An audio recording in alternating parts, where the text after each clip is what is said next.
ফের যুদ্ধের ভ্রুকুটিতে হু হু করে বাড়ছে অশোধিত তেলের দাম। জ্বালানির মূল্য বৃদ্ধির আশঙ্কা দেশে। আমেরিকা ইরানের মধ্যে নতুন করে এই সংঘাত যে জ্বালানি সংকট তৈরি করতে পারে সেটা অনুধাবন করতে পারছে নয়াদিল্লিও।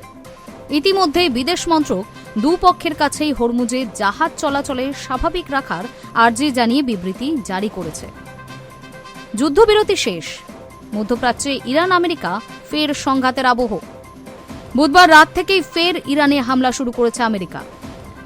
বিস্ফোরণে কেঁপে উঠেছে তেহরান, বন্দর আব্বাস সহ ইরানের একের পর এক শহর। আর এই পরিস্থিতিতেই অবশ্যম্ভাবী যে সংকট সেটা হলো জ্বালানির। ইরান ও আমেরিকার মধ্যে নতুন করে এই যুদ্ধের আবহ তৈরি হতেই ফের হুহু করে বাড়তে শুরু করেছে অশোধিত তেলের দাম। দিন দুয়েক আগে পর্যন্ত আন্তর্জাতিক বাজারে অশোধিত তেলের দাম ছিল ব্যারেল প্রতি $77 থেকে $78। সেটা গত দুদিনে বেড়ে $80 পেরিয়েছে। দুদিনে প্রায় 6% দাম বেড়েছে অশোধিত তেলের। স্বাভাবিকভাবেই মধ্যপ্রাচ্যে যুদ্ধের সবচেয়ে রক্তাক্ত দিনগুলির আতঙ্ক তাড়া করছে বাজার বিশেষজ্ঞদের। যুদ্ধ চলাকালীন অশোধিত তেলের দাম ব্যারেল প্রতি $110 পৌঁছে গিয়েছে। সেই তুলনায় গত কয়েক সপ্তাহে দামটা কমেছিল। সেটা মূলত ইরান আমেরিকার শান্তি আলোচনার সুবাদেই।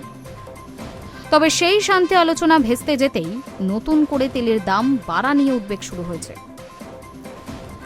এখন নতুন করে অশোধিত তেলের দাম বাড়ায় আশঙ্কা তৈরি হচ্ছে দেশের বাজারে জ্বালানি মূল্য বৃদ্ধি নিয়েও।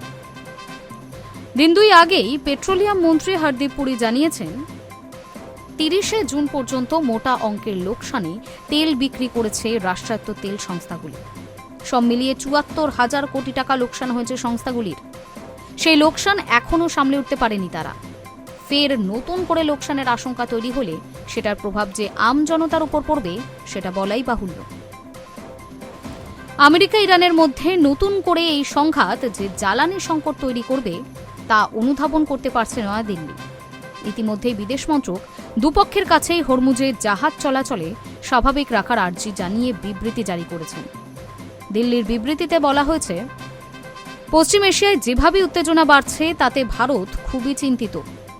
আন্তর্জাতিক জলসীমায় বাণিজ্যিক জাহাজের উপর হামলা হচ্ছে, আর তার ফলে শান্তি এবং নিরাপত্তা বিঘ্নিত হচ্ছে ক্রমশই।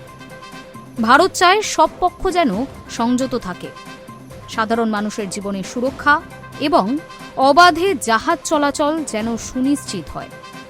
সকলকে অনুরোধ, আলাপ আলোচনার মাধ্যমে যেন দীর্ঘমেয়াদী শান্তি নিশ্চিত করা যায়।